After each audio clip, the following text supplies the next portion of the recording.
கோரமண்டல் நிறுவனத்தில் மாசு கட்டுப்பாட்டு வாரியம் முறையான கண்காணிப்பு பணிகளில் ஈடுபட்டதால் மிகப்பெரிய விபத்து தடுக்கப்பட்டுள்ளதாக சுற்றுச்சூழல் துறை அமைச்சர் மெய்யநாதன் கூறியுள்ளார்.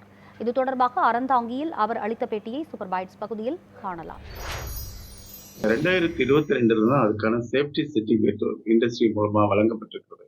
அந்த பைப் லைனோட சேஃப்டி சர்டிபிகேட். அது இல்லாம அதிகாலை 11:45க்கு ஏற்பட்ட அந்த அடைப்பு உடனடியாக அது சரி செய்யப்பட்டிருக்கிறது.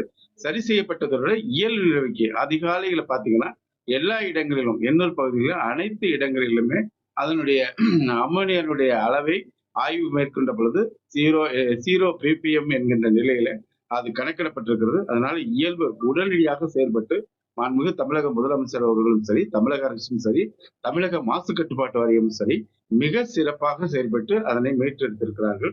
அந்த ஏற்படக்கூடிய பாதிப்பை ஒரு மிகப்பெரிய விபத்தை தடுத்திருக்கிறார்கள் என்பதை தெரிவிச்சுக்கிறேன்.